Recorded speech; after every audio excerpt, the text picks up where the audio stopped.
Hello, hello, my nasties. Welcome back to the channel. Today we are going to be discussing let's call it a rather difficult topic, because today we're going to play favorites. We are playing favorites with my own creations. I know. So mean, but you know what? We have favorites. Just because I made the things doesn't mean I don't like some more than others.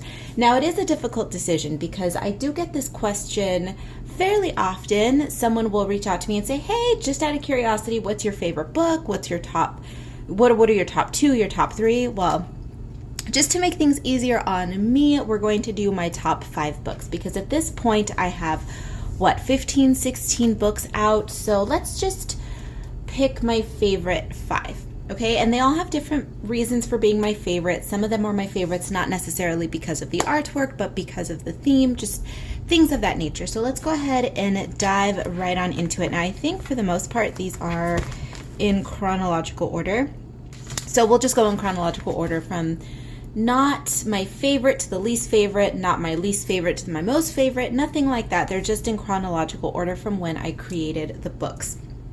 So first off, let's talk about Ms. Dark Garden.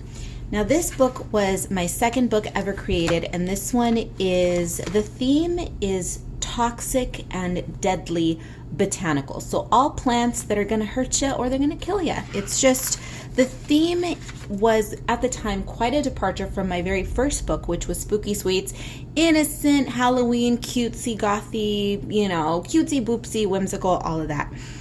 This book, while still retaining the incredibly thin, scritchy, scratchy, sketchy lines of Spooky Sweets, it's very much that sketchbooky type of look. Not as sketchy as my sketchbook coloring books, but still, this is the precursor to that style. But we're still keeping that thin, challenging line art in this one. The theme, however, is the first adult themed book that I've created. So this is not necessarily for kids. I mean, if I were raising children, I would expose them to this sort of thing, because I don't see anything wrong with exposing children to some boobs and some poisonous plants. It's life. If anything, this book is educational. Don't eat these plants, brats, because you will die. So I love this book. I think the line work is so challenging. If you take a look at it, super thin, not a lot of intricate line work for you to get lost in. This book forces you to think, and that's polarizing. Some people love it, most people hate it, but those who get it, right? So for instance, here is an example of the super thin line work. And here's what you can do with it, though. You can thicken the lines if you want. As always with all of my books, you can add extra line work. You can take this thin, scritchy, scratchy line work and turn it into something like this. You can keep it simple. That one was done in crayons, by the way. Crayons and colored pencils. You could just do whatever you want with this book. Forces you to think. I love the theme, and it's fun. So that's why she earns a slot in the top 5. Next up is Stardust Space Lust. This book, it goes without saying, really, truly. I live for everything retro, everything a little, how can I say this, spacey, for lack of a better word, no pun intended, but we all know that I live for an escapist fantasy. I do my absolute damnedest to live as much of my life in a way that feels like escapism to me. Whenever I can, I get lost in my imagination. I'm an artist. This is what I do. I prefer living in my head as opposed to the real world, unless the real world can offer me the escapist fantasies that I live for. This is why I enjoy themed parties, themed bars, themed restaurants, all of that sort of thing. Live for that. It's everything to me. Now, this book is a representation of that escapist fantasy with the sci-fi twist. I, of course, enjoy astronomy. I'm covered in stars, as you all know. And this book just allows me to play with everything that I love. the campy, brightly colored, retro, just fun romps through space. Think of the 60s, 50s, 60s, 70s, 80s, pulpy space films, the books, the magazines, the artwork, all of that. So she's just a fun, whimsical romp through a retro-inspired universe, I suppose, would be the best way to describe this book.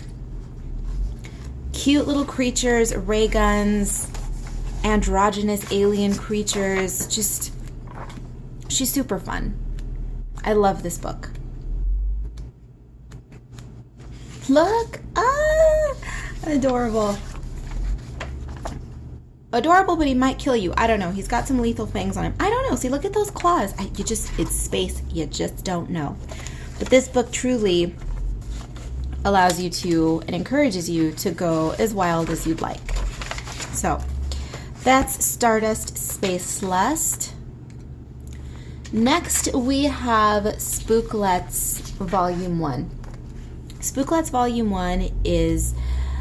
This is the book that begins to kind of mark a shift in how I treat my line work. I kind of got this sketchy, scritchy scratch line work out of my system with Stardust Space Lust. You can see that I had started to thicken up the lines a little bit.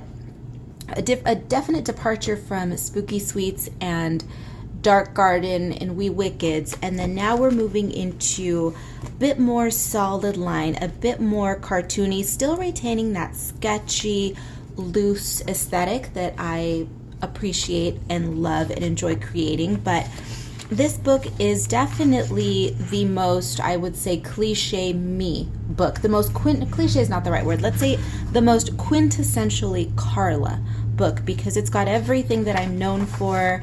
Cute, bobble-headed, semi-gothy, sassy, spooky girls, my spooklets. That's where I came up with the term spooklets.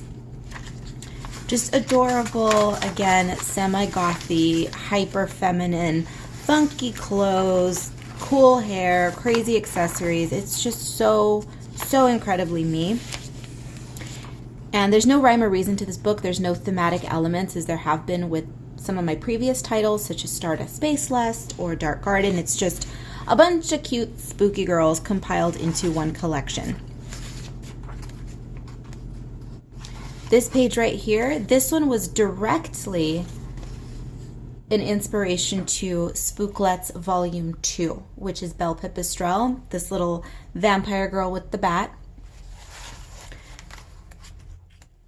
And there you go. That is Spooklets Volume 1. Now, before I jump into Retro Deco, let me go ahead and talk about this one.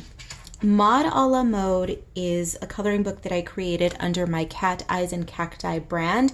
I created it specifically with that brand in mind. I had previously created another Palm Springs themed book. This is my second. This one is my favorite, and this one also happens to be one of my favorite books ever created. Now, this one is not going to appeal to those of you who are interested in my artwork, my personal brand, my spooky girls, because there's definitely none of that. This book is another love letter to the city that I live in, the city I moved here. It stole my heart. I ended up here, and it's just, let's circle back and talk about and revisit what I said about wanting to live and doing my best to live in an escapist fantasy. Palm Springs is an absolute time capsule. There are houses out here in which the owners have retained the original interior decor, the wallpaper, the drapery, everything, tacky, fabulous, ostentatious, 1970s and 60s, just, when you visit this time capsule, if you surrender to the immersion, you feel as though you were living back in the mid-century, back in the 60s and the 70s, 50s too, depending on where you go. But I love it. Just walking around the neighborhoods, I don't even feel as though it's 2022 sometimes. It's wonderful. The buildings, just the architecture, the decor, everything about it. So I captured it all in a book. And everything in here, all of the illustrations in here are based on my own photographs that I take during my long, long walks. Did I say long walks? Long walks. I enjoy walking in Palm Springs when the sun is not oppressive and attempting to kill me, but I digress.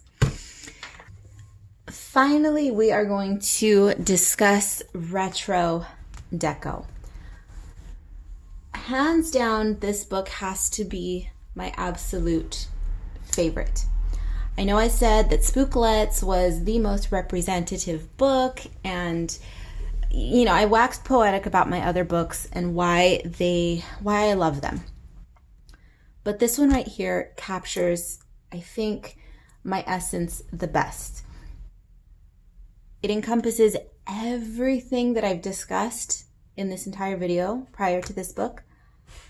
My passions for fashion, for the 70s, for the 80s, for the 1920s. Now, let me specify, because that sounds as though I just threw a bunch of decades at you.